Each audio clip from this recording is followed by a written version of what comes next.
الله فلا مضل له ومن يضلل فلا هادي له ونشهد أن لا إله إلا الله وحده لا شريك له ونشهد أن سيدنا ومولانا محمدا عبده ورسوله أما بعد فأعوذ بالله من الشيطان الرجيم بسم الله الرحمن الرحيم يا نساء النبي لستن كأحد من النساء إن اتقيتن فلا تخضعن بالقول فيطمع الذي في قلبه مرض وقلن قولا معروفا وقرن في بيوتكن ولا تبرجن تبرج الجاهلية الأولى وأقمن الصلاة وآتينا الزكاة وأطعنا الله ورسوله إنما يريد الله ليذهب عنكم الرجس أهل البيت ويطهركم تطهيرا واذكرن ما يتلى في بيوتكن من آيات الله والحكمة إن الله كان لطيفا خبيرا اللهم صل على محمد وعلى آل محمد كما صليت على إبراهيم وعلى آل إبراهيم إنك حميد مجيد اللهم بارك على محمد وعلى آل محمد كما باركت على إبراهيم وعلى آل إبراهيم إنك حميد مجيد۔ پارہ نمبر 22 سورۃ الاحزاب کی آیت نمبر 22، 23 اور 24 میں نے تلاوت کی ہیں۔ ان تین آیات کریمہ میں اللہ رب العزت نے حضور اکرم صلی اللہ علیہ وسلم کے ازواج مطہرات امہات المؤمنین رضی اللہ تعالی عنہن کو خطاب فرمایا ہے، اور ان ازواج مطہرات امہات المؤمنین کے واسطہ سے اللہ کریم نے قیامت تک آنے والی خواتین کے لیے احکامات ارشاد فرمائے ہیں۔ اللہ رب العزت قرآن کریم میں کہیں صرف مردوں کو خطاب فرماتے ہیں اور کہیں صرف خواتین کو خطاب فرماتے ہیں، کہیں مردوں اور خواتین دونوں کو اللہ خطاب فرما کے احکام دیتے ہیں۔ ان آیات کریمہ میں ان احکامات کا تذکرہ ہے کہ جن کا خالصتاً خواتین اور عورتوں کے ساتھ تعلق ہے۔ نمبر 1 حکم یہ ارشاد فرمایا، یا نساء النبی لستن کأحد من النساء ان اتقیتن فلا تخضعن بالقول، اے میرے پیغمبر کی عورتوں تم عام خواتین کی طرح نہیں ہو۔ ان اتقیتن فلا تخضعن بالقول، اگر تم اللہ سے ڈرتی ہو، یقیناً پیغمبر کی بیویاں اللہ رب العزت کی ذات سے تو ڈرتی ہیں۔ یہ صرف سمجھانے کے لیے ارشاد فرمایا کہ جیسے باپ اپنی بیٹی کو ایک بات کہتا ہے کہ دیکھو اگر تم میری بیٹی ہو تو پھر میں تمہیں یہ بات کہتا ہوں، خامند اپنی بیوی کو کہتا ہے اگر تم میری بیوی ہو تو پھر میری بات مانو، حالانکہ وہ بیٹی اپنے باپ کی ہے اور یہ بیوی اپنے خامند کی ہے، لیکن محض حجت پوری کرنے کے لیے اور بات سمجھانے کے لیے ان الفاظ کا تذکرہ کرتے ہیں۔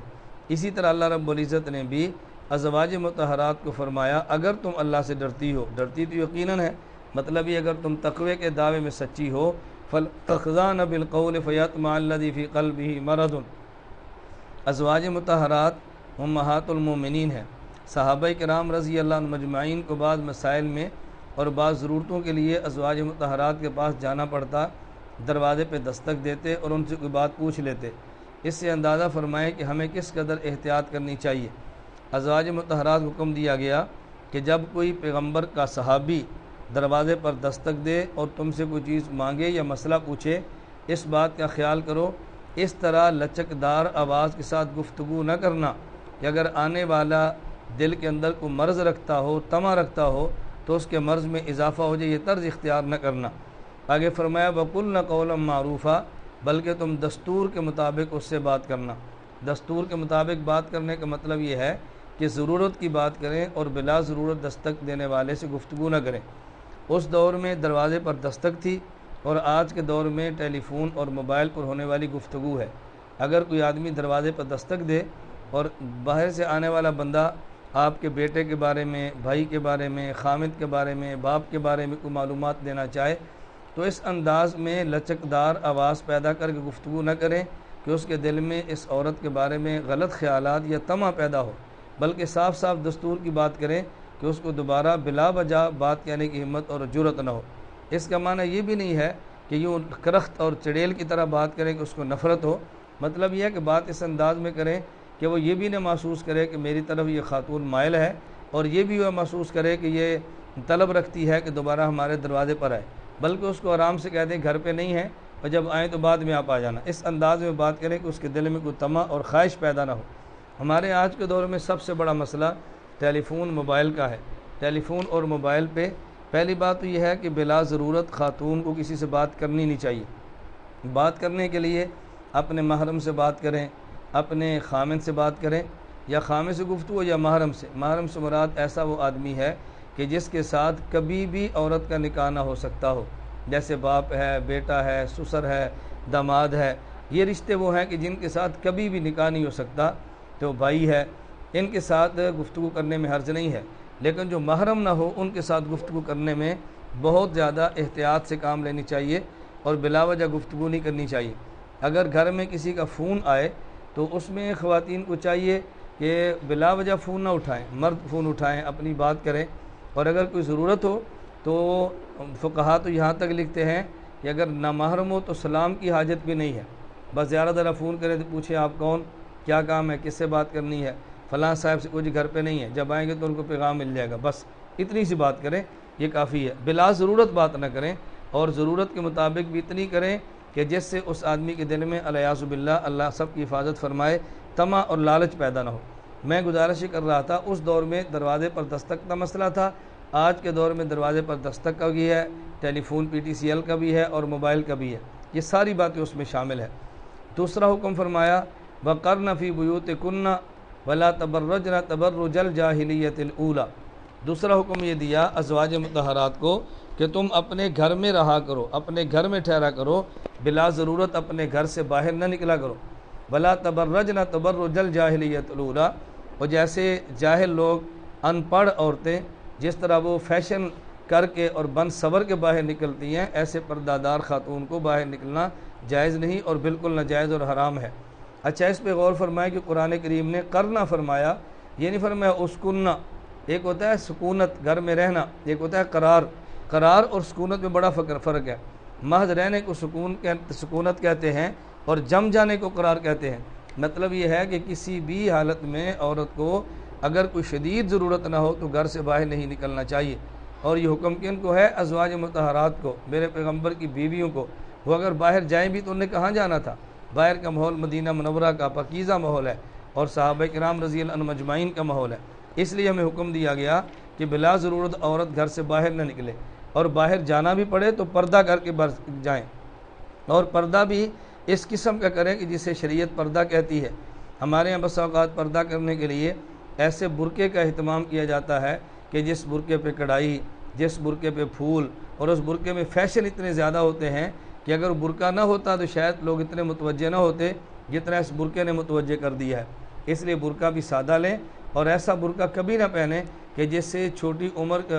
بڑی عمر کی عورت بھی چھوٹی لگے، بس ایسا برقع پہنے کہ جس میں چھوٹی عمر کی عورت بھی بڑی عمر والی محسوس ہو، تاکہ عام آدمی کو ہمت اور جرأت ہی نہ ہو بات کرنے کی۔ تو دو باتیں فرمائیں، نمبر 1 گھر میں ٹھہرو اور بلا ضرورت گھر سے باہر نہ نکلو، اور نمبر 2 جب ضرورت پڑے گھر سے نکلنا بھی ہو تو پھر بھی پردے کا بہت زیادہ اہتمام کرنا چاہیے۔ رسول اکرم صلی اللہ علیہ وسلم نے ارشاد فرمایا کہ جب عورت گھر سے نکلتی ہے تو شیطان کی نگاہیں اس پہ پڑتی ہیں اور ہر وقت وہ چکنے کی فکر میں رہتا ہے۔ اسی طرح جب عورت کو گھر سے نکلنا پڑے، زیب و زینت کا اہتمام نہ کرے اور فیشنیبل برقعے کا اہتمام نہ کرے، اور نمبر 3 خوشبو کا اہتمام نہ کرے۔ بس اوقات خواتین گھر سے بازار جاتے وقت خوشبو کا استعمال کرتی ہیں جو عورت کے لیے حرام اور ناجائز ہے۔ اپنے خامن کے لیے خوشبو کا استعمال کرنا باعث اجر و ثواب ہے اور اس کو خوشبو استعمال کرنی چاہیے، لیکن اگر خامن نہ ہو، گھر میں محرم ہوں، تو پھر بھی خوشبو استعمال کرنا مستحب تو نہیں ہے، نہ البتہ اس کو جائز اور مباح کہہ سکتے ہیں، گنجائش ہے۔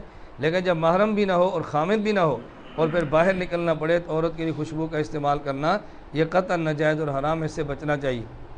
اور ہمارے ہاں ایک عجیب المیہ اور عذاب ہے، یعنی مسائل ہیں اس لیے سمجھانا بہت ضروری ہے۔ ہمارے المیہ یہ ہے کہ جب خامد گھر آتا ہے اس وقت عورت اپنے اہتمام نہیں کرتی کپڑوں اور چہرے کا، لیکن جب خامد نہ ہو بلکہ کسی تقریب میں جانا ہو تو پھر بہت زیادہ اہتمام کرتی ہے۔ حالانکہ خامد کے لیے اہتمام کرنا باعث اجر و ثواب ہے اور تقریبات میں اہتمام کرنے کی ضرورت بھی نہیں ہے، تو بلا ضرورت ان چیزوں کا استعمال کرنا اسراف کے اندر بھی ہے اور بس اوقات گناہ کا ذریعہ بنتا ہے کہ اللہ ہم سب کی اس کے اندر حفاظت فرمائے۔ تو 2 حکم یہ دیے کہ نمبر 1 پردے کا اہتمام، گھر میں رہے، بلا ضرورت باہر نہ نکلے، نمبر 2 پردے کا اہتمام کریں۔ آپ اس سے زیادہ میں کیا عرض کروں گا کہ گھر میں رہنا کتنا ضروری ہے اور باہر نہ نکلنا کتنا ضروری ہے۔ اگر کوئی عورت عمرت کے لیے مکہ مکرمہ جائے اور وہاں سے پھر مدینہ منورہ جائے، وہاں بھی فقہا نے لکھا ہے عورت کا اپنے ہوٹل اور کمرے میں نماز پڑھنا بیت اللہ میں نماز پڑھنے سے زیادہ اجر اور ثواب رکھتا ہے۔ مسجد نبی میں جائے تو پھر بھی اس عورت کا اپنے گھر میں رہنا جہاں اس کو رہائش ہے مسجد نبی میں نماز پڑھنے سے زیادہ اجر و ثواب کا باعث ہے، چونکہ دور کا سفر کیا ہوتا ہے، حضور کی مسجد سے عقیدت ہوتی ہے، نبی کے روضے سے تعلق ہوتا ہے، تو جانے میں حرج بھی نہیں ہے، لیکن اس قدر جائیں کسی ایک نماز میں شرکت کر لی، اور جب وہ عورتوں کے لیے پردے کا اہتمام روزے کا کر دیا جائے وہاں قریب جا کے نبی پاک صلی اللہ علیہ وسلم پہ صلاۃ والسلام پیش کر لیں، لیکن ہر نماز میں اور اس طرح اہتمام کرنا وہاں بھی اس کی فقہا نے ممانعت فرمائی ہے کہ کوشش کرے کہ عورتیں اپنے گھر کا اہتمام کریں، حتیٰ کہ نبی کریم صلی اللہ علیہ وسلم کی صحابیہ حضرت ام حمید سعدیہ رضی اللہ تعالیٰ عنہ نے ایک بار عرض کیا کہ یا رسول اللہ میرا جی چاہتا ہے کہ میں آپ کے پیچھے آپ کے ساتھ مسجد نبی میں نماز پڑھوں۔ نبی پاک نے فرمایا کہ بالکل، میں اچھی طرح مجھے یقین ہے تمہاری بات پہ، قد علمت انک تحبین الصلاۃ معی، کہ تم دل سے چاہتی ہو کہ میرے پیچھے نماز پڑھو، لیکن ایک بات تم اچھی طرح سنو، اگر تم گھر کے کمرے میں نماز پڑھو تو یہ برآمدے میں نماز پڑھنے سے زیادہ اجر والی ہے، اور اگر تم گھر کے برآمدے میں نماز پڑھو تو صحن میں نماز پڑھنے سے زیادہ ثواب ملے گا، اور اگر صحن میں نماز پڑھو تو پھر مسجد جو تمہارے محلے کی ہے اس میں جا کر نماز پڑھنے سے زیادہ اجر ملتا ہے، اور اگر محلے کی مسجد میں نماز پڑھو تو مسجد نبوی میں نماز پڑھنے سے زیادہ اجر ملتا ہے۔ اور یہ آج کی بات نہیں ہے، نبی کریم صلی اللہ علیہ وسلم کے مبارک دور کی بات، اس وقت حضور نے فرمایا عورت کا بند کمرے میں گھر میں نماز پڑھنا یہ مسجد نبوی میں نماز پڑھنے سے زیادہ فضیلت کا باعث ہے۔ اور امی عائشہ رضی اللہ تعالیٰ عنہ خود فرماتی ہیں کہ رسول اکرم صلی اللہ علیہ وسلم کے دور میں کچھ گنجائش تھی، ابتدائی اسلام میں نماز کے لیے مساجد میں خواتین چلی جاتی، دین بھی سیکھنا ہوتا، مسائل ہوتے تھے، فرماتے اگر آج کے دور میں، امی عائشہ اپنے دور میں فرماتی ہے، اگر آج کے دور حضور اس دنیا میں زندہ ہوتے تو فرمایا کہ منع کر دیا جاتا، ان حالات کو دیکھ لے تو منع کیا جاتا مساجد میں نہ جائیں۔ اس حد تک پابندی ہے تو بلا وجہ تقریبات میں شرکت کرنا، ہوٹلوں اور شادیوں کے ولیموں میں شرکت کرنا، مخلوط اجتماعات میں جانا اور وہاں ویڈیو کا اہتمام جہاں پہ ایسی جگہوں پہ جانا، اس سے بہت زیادہ بچنا ضروری ہے۔ دنیا بڑی عارضی ہے، فنا ہونے والی زندگی ہے، چند دن کی زندگی ہے، اس نے ختم ہو جانا ہے۔ آدمی اپنی خواہشات پہ کنٹرول کرے اور اللہ رب العزت کو راضی کرنے کی کوشش کرے، اللہ جنت میں ساری خوشیاں عطا فرما دے۔ آگے حکم دیا، چوتھا حکم وَأَقِمْنَ الصَّلَاةَ، اور نماز کی پابندی کرو، وَآتِينَ الزَّكَاةَ، زکوٰۃ ادا کیا کرو، وَأَطِيعْنَ اللَّهَ وَرَسُولَهُ، اور صرف نماز اور زکوٰۃ اور پردہ ہی کیا ہے، تمام احکامات میں اللہ اور اللہ کے پیغمبر کی بات مانا کرو۔ اب یہ تین احکام عورت فرما دیے، نماز کی پابندی کرنا، زکوٰۃ ادا کرنا، اللہ کے رسول کی اطاعت کرنا۔ نماز کی پابندی کرنا ہر حال میں خواتین کے ذمہ ضروری ہے، اور ایسی باتوں سے بچنا ضروری ہے کہ جن کی وجہ سے نماز کا اہتمام نہ کیا جا سکے۔ آج ہمارے ہاں بہت بڑا ایک ظلم یہ ہوتا ہے، خصوصاً شادی کے موقع پہ اور رخصتی کے دنوں میں ہم دلہن کا میک اپ اس طرح کرتے ہیں، اگر اس کو وضو کی حاجت بھی ہو وضو نہیں کرتے، نماز چھوڑ دیں گے تاکہ اس کا میک اپ خراب نہ ہو۔ اللہ رب العزت حفاظت فرمائے۔ بتاؤ جس اللہ نے خوشیاں عطا فرمائی ہیں، اس خوشی کے موقع پہ اللہ کو ناراض کرنا کتنا بڑا جرم ہے۔ اس لیے یا تو اہتمام ایسا کریں کہ وہ وضو کا اہتمام کریں اور درمیان میں ایسی ضرورت ہی پیش نہ آئے، اور اگر ایسی چیز ممکن نہ ہو، سفر دور کا ہو، نمازیں زیادہ ہو یا کوئی عذر ہو، تو پھر اس کا اہتمام کریں۔ چلو جی مغرب کے بعد دلہن کو تیار کریں، عشاء کی نماز پڑھے اور درمیان اس کی نمازوں کا مسئلہ نہ بنے۔ میں وہ باتیں عرض کر رہا ہوں کہ جن مقامات پہ ہم نمازوں سے معمولی عذر کی وجہ سے اپنی جان چھڑا لیتے ہیں، یہ بہت بڑا جرم ہے۔ اس لیے ہر حال میں نماز کی پابندی کرنا بہت ضروری ہے۔ کبھی بازار کسی کام کے لیے چلی گئی تو نماز رہ گئی، اگر کسی تقریب میں چلی گئی تو نماز رہ گئی، اگر ہلکی سی تھکاوٹ ہو گئی تو نماز رہ گئی، معمولی بات پہ نماز نہیں چھوڑنی چاہیے۔ رسول اکرم صلی اللہ علیہ وسلم کا آخری دور ہے، حضور اتنے شدید بیمار ہیں کہ دو صحابہ کے کندھوں پہ ہاتھ رکھ کے اپنے پاؤں کو زمین پہ گھسیٹتے ہوئے مسجد نبی میں تشریف لے جا رہے ہیں، لیکن پھر بھی نبی کریم صلی اللہ علیہ وسلم نے نماز کو نہیں چھوڑا۔ اور حضور اکرم صلی اللہ علیہ وسلم جب دنیا سے جانے لگے تو حضور پاک صلی اللہ علیہ وسلم کی زبان مبارک میں سب سے آخر میں جملے یہی موجود تھے، الصلاۃ وما ملکت ایمانکم،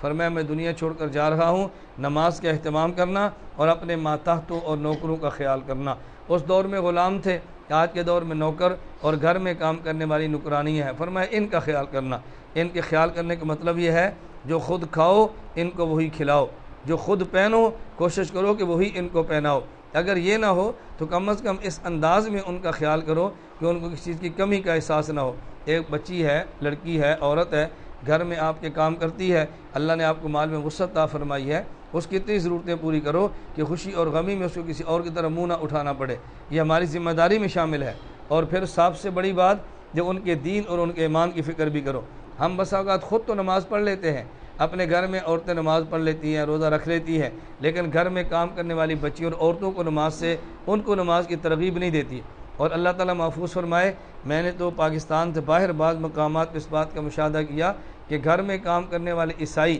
ان کو مسلمان کلمے کی دعوت نہیں دیتے، کہتے اگر کلمہ پڑھ لیا مسلمان ہو گئے تو پھر یہ ہمارے گھر کا کام نہیں کریں گی، اس لیے ہم کلمے کی دعوت نہیں دیتے۔ اللہ رب العزت حفاظت فرمائے، بتاؤ کتنا بڑا ظلم ہے۔ اور بعض اس کا اہتمام بھی کر لیتی ہیں، اگر اس نے اچھے کپڑے پہن لیے تو ہمارے برابر آ جائے گی۔ بھئی انسان تو بحیثیت انسان تو سارے آپس میں برابر ہیں۔ اللہ پاک نے کسی کو 2 پیسے کم دے دیے، کسی کو زیادہ عطا فرما دیے، اللہ کی عطا اللہ کا احسان ہے۔ خیر فرمایا کہ نماز کی پابندی کرو،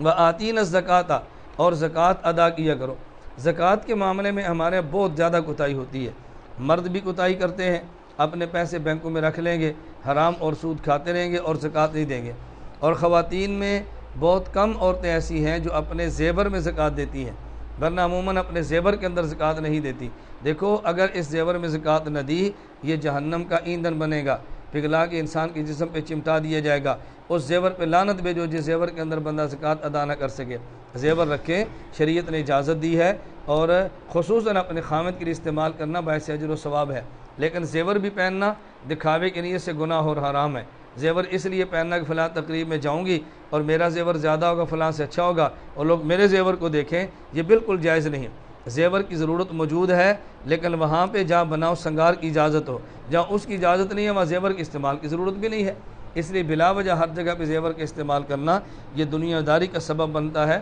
اور آدمی کے اندر دنیا کی محبت کو پیدا کرتا ہے۔ اللہ ہم سب کی حفاظت فرمائے۔ بہرحال زیور کا استعمال کرنا جائز ہے اور خامد کے لیے استعمال کرنا مستحب بھی ہے، لیکن اتنا جس کی جیب اجازت دیتی ہو۔ اگر خامد کی جیب اجازت نہیں دیتی تو اس کو پابند نہ کرو، خواہ قرض لو لیکن میرے لیے زیور لے کر آؤ۔ شادی کے موقع پہ اللہ حفاظت فرمائے، لاکھوں روپیہ سود پہ قرض اٹھا کے بچیوں کا زیور بنایا جاتا ہے۔ اگر بچیاں خود بھی زین بنائیں اور مائیں بھی زین بنائیں، ضرورت ہوگی تو زیور دیں گے، اور اگر گنجائش نہیں ہوگی تو نہیں دیں گے۔ اس لیے بلا وجہ اور بلا ضرورت اور بغیر گنجائش کے نہ زیور کا تقاضا کرنا چاہیے، نہ اپنے والدین سے زیور کو مانگ کے مجبور کرنا چاہیے۔ اللہ وسعت عطا فرمائے، اپنی اولاد کو دینے میں حرج بھی نہیں ہے، لیکن وسعت نہ ہو تو قرض سود پہ لے کے زیور دینے کی اجازت بھی نہیں ہے۔ میں گزارش ہی کر رہا تھا، بوقت ضرورت زیور کو استعمال کر سکتی ہے، لیکن زکوٰۃ کا اہتمام ضرور کریں، اور زکوٰۃ جو ادا کرنی ہے وہ انگریزی مہینوں کے حساب سے نہیں، عربی مہینوں کے حساب سے، شوال، ذوالقعدہ، ذی الحج، رمضان، محرم، یہ جو مہینے ہیں نا، اس مہینوں کے حساب سے ادا کریں۔ جس مہینے میں آپ کے پاس زیور آیا ہے آئندہ اسی مہینے میں زکوٰۃ ادا کرنا ضروری ہے۔ ہمارے کبھی ایسے ہوتا ہے کہ شادی ہو گئی ہے مثلا ربیع الاول میں، ربیع الثانی میں، تو زیور اب ملا ہے اور زکوٰۃ کب دیں، کہتے ہیں رمضان کے اندر۔ جس مہینے آدمی مال کا مالک ہو اسی مہینے آئندہ سال زکوٰۃ واجب ہوتی ہے، تو اس لیے شریعت نے حکم دیا وآتین الزکوٰۃ، اور زکوٰۃ کی پابندی کریں۔ فرمایا چند ایک احکام تو اللہ نے بیان فرما دیے، پردے کا اہتمام کریں، اپنی آواز کو اونچا نہ کیا کریں، اور بلا وجہ گھر سے نہ نکلیں، نماز کی پابندی کریں، زکوٰۃ کی پابندی کریں۔ خلاصہ فرما دیا وَأَطِیعُوا اللَّهَ وَرَسُولَهُ، تمام معاملات میں اللہ اور اللہ کے رسول کی بات مانیں، اپنے معاشرے کی پرواہ نہ کریں، اپنے خاندان کی پرواہ نہ کریں، اپنے قبیلے کی پرواہ نہ کریں، اور اپنے رواج کی پرواہ نہ کریں، صرف اللہ کی بات مانیں اور اللہ کے رسول صلی اللہ علیہ وسلم کی بات مانیں، اس لیے کہ موت کے بعد اللہ کا پیغمبر ہی کام آئے گا، اس خاندان اور برادری نے کام نہیں آنا۔ قیامت کے دن اللہ کا پیغمبر ہی کام آئے گا، اور کسی خاندان اور برادری نے کام نہیں آنا۔ تو جس خاندان اور برادری نے مرتے ہی ہمارا ساتھ چھوڑ دینا ہے، ان کے لیے گناہ کرنا، ان کے لیے رسمیں کرنا اور ان کی خاطر اللہ کو ناراض کرنا، یہ بہت بڑی حماقت، نادانی اور بیوقوفی ہے۔ اس لیے بالکل یہ فیصلہ کر کے اٹھیں اور یہ طے کر کے اٹھیں، ہم نے ہر حال میں اللہ کو راضی کرنا ہے، ہم کسی حال میں اللہ کو ناراض نہیں کر سکتی۔ جن سے پردے کا حکم شریعت نے دیا ہے ہم نے ان سے پردہ ضرور کرنا ہے، خاندان خوش ہو تب بھی کرنا ہے، خاندان ناراض ہو تب بھی کرنا ہے۔ آگے اللہ رب العزت نے فرمایا درمیان میں ایک جملہ ازواج مطہرات امہات المومنین کے لیے اللہ نے اعزاز کا جملہ فرمایا انما یرید اللہ لیذھب عنکم الرجس اہل البیت ویطہرکم تطہیرا، میرے پیغمبر کی بیویوں جو تم اہل بیت ہو، اللہ تم سے گندگی کو دور بھی رکھیں گے، اللہ تمہیں پاک اور صاف بھی رکھیں گے۔ یہاں دو باتیں فرمائی، نمبر ایک نبی پاک صلی اللہ علیہ وسلم کی بیویوں کا اہل بیت فرمایا گیا۔ عموماً ہمارے معاشرے میں یہ رواج ہے کہ جب بھی کہا جائے نا اہل بیت تو لوگ سمجھتے ہیں اہل بیت سے مراد کون ہے؟ حضرت علی رضی اللہ تعالیٰ عنہ، حضرت فاطمہ زہرا رضی اللہ تعالیٰ عنہ، حضرت حسن حسین رضی اللہ تعالیٰ عنہما۔ اہل بیت صرف یہ نہیں ہے، اصل اہل بیت نبی پاک صلی اللہ علیہ وسلم کی بیویاں ہیں، اور پیغمبر کی بیویوں کے بعد پیغمبر کی اولاد اور پیغمبر کے داماد اہل بیت بنتے ہیں۔ یہ کوئی ایسا مسئلہ نہیں ہے کہ جس کے لیے بندے کو بہت زیادہ دلائل کی ضرورت پیش آئے۔ آپ خود اندازہ فرمائیں، اگر کوئی بندہ کسی دعوت میں جائے اور یہ کہا جائے بھی اگلے دفعہ جب آؤ تو گھر والوں کو ساتھ لانا، اور وہ ساتھ اپنی بچی کو لے جائے، اپنے داماد کو لے جائے، اپنے بیٹوں کو لے جائے، تو لوگ فوراً پوچھتے ہیں گھر والے ساتھ نہیں آئے؟ وہ کہتے ہیں گھر والے تو آئے ہیں۔ ہم نے پوچھا بھی کون سے گھر والے؟ کہتے ہیں میری بیٹی ہے، میرا داماد ہے۔ تو لوگ کہتے ہیں بیٹی اور داماد کی بات نہیں، ہم تو آپ کی بیوی کی بات کرتے ہیں۔ اس لیے اصل تو گھر والے بیوی ہوتی ہے، بیوی کے بعد بیوی کی اولاد اور داماد ہوتے ہیں۔ پہلے بیوی، پھر بیوی کی بیٹی، پھر اس کا خامن جو داماد بنتا ہے۔ ہماری کتنی کم عقلی ہے، حضرت علی رضی اللہ تعالیٰ نبی پاک صلی اللہ علیہ وسلم کے داماد ہیں، انہیں اہل بیت لوگ مانتے ہیں۔ حضرت فاطمہ زہرا پیغمبر کی بیٹی ہے، انہیں اہل بیت مانتے ہیں۔ آگے پیغمبر کے نواسے حسن حسین انہیں داماد مانتے ہیں، اور پیغمبر کی بیوی امی عائشہ رضی اللہ تعالیٰ عنہ ان کا اہل بیت میں مسلمان نام ہی نہیں لیتے۔ یہ شیعوں کی شرارت ہے، یہ رافضیوں کا حملہ ہے۔ وہ ازواج مطہرات کو پیار نہیں کرتے، وہ ان سے نفرت کرتے ہیں۔ اس لیے شیعوں نے یہ معاملہ چلا دیا ہے کہ وہ صرف اہل بیت پیغمبر کی بیٹیوں کو، پیغمبر کے داماد اور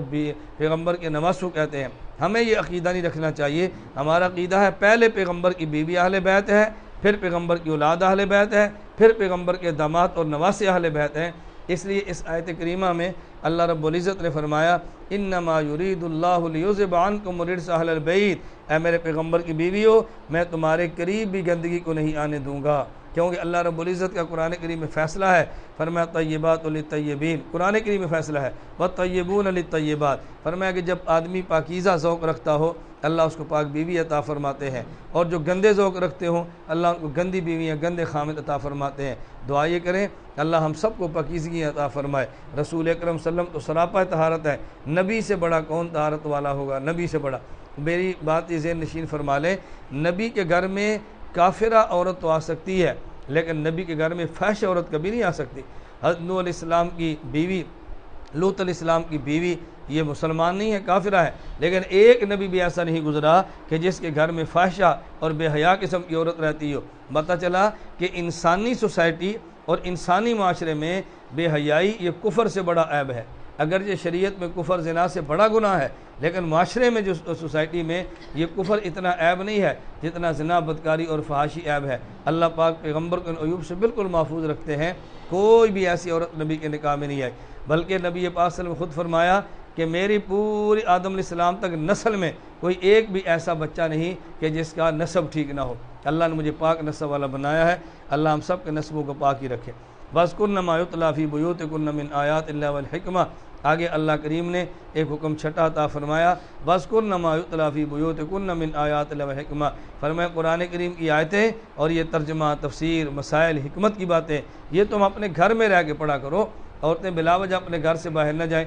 اس سے کیا پتہ چلا؟ آج کے دور میں جو ایک رواج ہے، اگر کسی کا بندہ فوت ہو جائے تو گھر میں قرآن پڑھنے کے لیے عورتوں کو بلاتے ہیں۔ اللہ فرمایا نہ، وَاذْكُرْنَ مَا يُتْلَىٰ فِي بُيُوتِكُنَّ، اپنے گھر میں رہ کے قرآن پڑھو، یہ قرآن پڑھنے کے لیے دوسرے گھروں میں نہ جایا کرو۔ ہمارے یہاں عورتیں فوت ہو جائے، ایک آدمی فوت ہے، عورت فوت ہے تو 10-15 عورتیں بلاتے ہیں، کیوں آئی ہیں؟ کوئی کہتا ہے جی قرآن پڑھ رہی ہیں، کوئی کہتا ہے سورہ یاسین پڑھ رہی ہیں، کوئی کہتا ہے 5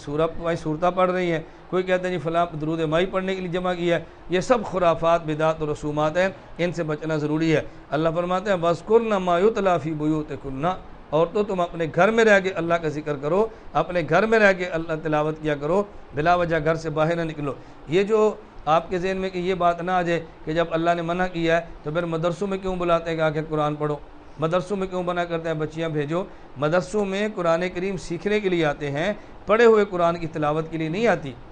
ایک ہے جس آدمی نے قرآن نہیں پڑھا وہ قرآن پڑھے، ایک ہے جس نے قرآن پڑھا ہے وہ پڑھے کی تلاوت کرے۔ تو مدارس اس لیے نہیں ہے کہ جن عورتوں نے قرآن پڑھا وہ آ کر یہاں تلاوت کیا کریں، یہ اس لیے ہے کہ جن خواتین نے قرآن نہیں پڑھا وہ آ کر قرآن پڑھا کریں، قرآن سمجھا کریں، مسائل کو سیکھا کریں، تو اس لیے دونوں میں بہت بڑا فرق ہے۔ تو مدارس میں بچیوں کو ترغیب دیتے ہیں کہ یہاں پر آ کر پڑھیں، جیسے یہاں پہ آپ تشریف لائی ہیں، اسے مرکز اصلاح النساء میں، اللہ اس میں برکت عطا فرمائے، اللہ اس کے فیض کو عام فرمائے۔ ہم نے یہ اہتمام کیا ہے، صبح و شام بچیاں پڑھنے کے لیے آتی ہیں اور 9 سے لے کر 12 بجے تک بڑی عورتیں پڑھنے کے لیے آتی ہیں۔ جو خواتین آتی ہیں ہم ان کو مبارکباد دیتے ہیں کہ انہیں بڑی عمر میں قرآن کریم اور دین کو سیکھنا شروع کیا۔ یہ کوئی شرم اور عیب کی بات نہیں ہے، اور جو نہیں آتی میں ان کو ترغیب دے کر یہ بات کہتا ہوں، مدرسے کو غنیمت سمجھو، اور بڑی عورتیں 9 سے 12 تک اپنے گھر کے کام کاج سے فارغ ہوں، 9 سے 11 یا 12 2 گھنٹے 3 گھنٹے جو بھی ہے اس کے اندر آ کر دین کو سمجھیں، اللہ سمجھنے کی توفیق عطا فرمائے۔ اور انشاءاللہ ثم انشاءاللہ ابھی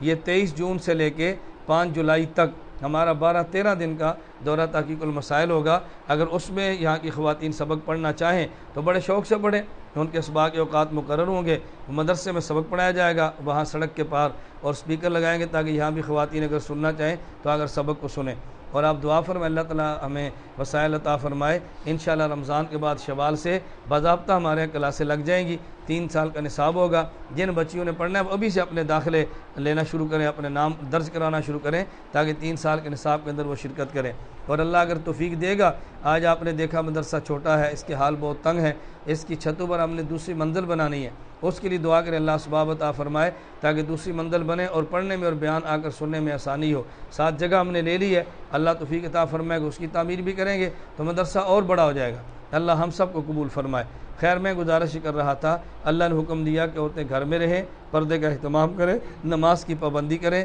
زکوٰۃ ادا کریں، اور یہ عورتیں اپنے گھر میں رہ کے ذکر اذکار کریں، اپنے گھر کو قبرستان نہ بنائیں، گھر میں تلاوت کیا کریں۔ اور ساتھ یہ بات فرمائی ان اللہ کان لطیفا خبیرا، کہ دیکھو اللہ پاک جن باتوں کو جانتے ہیں تم نہیں جانتے، اللہ پاک لطیف ہیں، تمہاری چھوٹی چھوٹی باتوں کو جانتے ہیں، دل کی چھپی باتیں جانتے ہیں، کمزوریاں جانتے ہیں، بند کمرے کے گناہ اور نیکیاں جانتے ہیں، اللہ سے کوئی بات مخفی نہیں ہے۔ فمن یعمل مثقال ذرۃ خیرا یرہ ومن یعمل مثقال ذرۃ شرا یرہ، اگر تم نے چھوٹا سا گناہ کیا وہ بھی اللہ کے علم میں ہے، اگر چھوٹا سا نیک عمل کیا وہ بھی اللہ کے علم میں ہے، فرمایا اللہ تمہارے حالات میں تم سے زیادہ باخبر ہے، ان اللہ کان لطیفا خبیرا۔ تو دعا یہ فرمائیں اللہ ہم سب کو اپنے دین کے لیے قبول فرمائے، اللہ اس ادارے کو ظاہری اور باطنی ترقیاں عطا فرمائے، ہمارے یہاں ماہانہ اجتماع کو اللہ کامیاب فرمائے، اور زیادہ سے زیادہ خود پابندی سے آئیں، اپنے ساتھ مزید خواتین کو آنے کی دعوت بھی دیں، مزید خواتین کو آنے کی دعوت بھی دیں۔ آپ کے علم میں ہے، وہ شاید اندر بھی اعلان ہوا ہوگا کہ یہ حجامہ بالکل مسنون علاج ہے، اس کا بہت اہتمام کریں۔ ہمارے چونکہ رواج میں چیزیں نہیں ہیں تو عورتوں کو پتہ بھی نہیں ہے، ہم نے بھی اہتمام کے بیان اور دعا کے بعد آپ کو ترتیب بھی سکھائیں گے، سامنے بھی آئے گا۔ تو جو امراض کے لیے حجامہ کے ذریعے علاج کروانا چاہیں یہ مسنون طریقہ علاج ہے، نبی پاک صلی اللہ علیہ وسلم کا بتایا ہوا ہے۔ درود پاک پڑھ لیں۔ اللہم صلی علی محمد وعلی آل محمد کما صلیت علی ابراہیم وعلی آل ابراہیم انک حمید مجید۔ اللہم بارک علی محمد وعلی آل محمد کما بارکت علی ابراہیم وعلی آل ابراہیم انک حمید مجید۔ اے مولا کریم ہم سب کے گناہوں کو معاف فرما دے، خطاؤں سے درگزر فرما دے، جائز حاجات کو پورا فرما دے، مشکلات کو دور فرما دے، عافیت کے ساتھ اللہ کریم تو دین کی خدمت کے لیے قبول فرما لے۔ اللہ ہم سب کے گناہوں کو معاف فرما دے، اللہ نظر کرم فرما دے، اللہ نظر رحمت فرما دے، اے مولا کریم نظر شفقت فرما دے۔ اے اللہ ہمارے گناہوں کی وجہ سے ہمیں دین کے کاموں سے محروم نہ فرمانا، بلکہ اللہ اپنے دین پر عمل کرنے کی توفیق عطا فرما دے۔ اے اللہ اس کے گزرے دور میں جو خواتین دین کے ساتھ محبت رکھتی ہیں ان کی اس محبت کو قبول فرما لے۔ اللہ اس گرمی کے موسم میں خالص تیرے دین کے لیے آئے ہیں، ان تمام ماؤں بہنوں بیٹیوں کا آنا تو قبول فرما لے، اللہ ان کا آنا قبول فرما لے، ان کی جائز خواہشات کو پورا فرما دے۔ جو بیمار ہیں مولا کریم تو ان کو صحت عطا فرما دے، اے اللہ تو ان کو صحت عطا فرما دے، اللہ تو بیماروں کو صحت عطا فرما دے، اللہ جو مقروض ہیں ان کے قرض ادا کرنے کی صورتیں پیدا فرما دے، اے اللہ ہمیں علم سے محبت عطا فرما، عمل کی توفیق عطا فرما، علم سیکھنے کی اللہ تو ہمیں توفیق عطا فرما، اے اللہ ہمارے خلاف ہونے والے پروپیگنڈوں کو اپنے فضل و کرم سے تو ختم فرما دے، اے اللہ اس ادارے کی تعمیر کے مراحل کو پورا فرما دے، اے مولا کریم تعمیر کے مراحل کو پورا فرما دے، یا مولا کریم جن مقاصد کے لیے ادارہ بنا ہے ان مقاصد میں کامیابیاں عطا فرما دے، اے اللہ مردوں میں عورتوں میں دین کو عام فرما دے، اللہ مردوں میں عورتوں میں دین کو عام فرما دے، یا اللہ کریم مردوں میں عورتوں میں دین کو عام فرما دے، ہماری آئندہ نسلوں کو دو دین کی توفیق عطا فرما دے، اے اللہ آئندہ نسلوں کو دین پر چلنے کی توفیق عطا فرما دے، اے مولا کریم سر کے بالوں سے لے کے پیشانی، اللہ سر کے بالوں سے لے کے پیشانی کے بالوں سے لے کر اللہ انگلیوں اور پاؤں کی انگلیوں کے ناخن تک اللہ پورا وجود ہمارا تیرے قبضے میں ہے، اس کو اپنے دین کے لیے استعمال فرما لے، اللہ ہماری اولاد کو ہماری دولت کو دین کے لیے استعمال فرما لے، مولا کریم ہم نہ چاہیں تو تب بھی قبول فرما لے، اللہ ہم نہ چاہیں تو تب بھی توفیق عطا فرما دے، اے مولا کریم اپنے دین سے محبت عطا فرما، دین کے تقاضوں پر عمل کی توفیق عطا فرما، اے اللہ جو مانگ سکے ہیں وہ بھی عطا فرما، جو نہیں مانگ سکے بن مانگے عطا فرما، اجمعین برحمتک یا ارحم الراحمین۔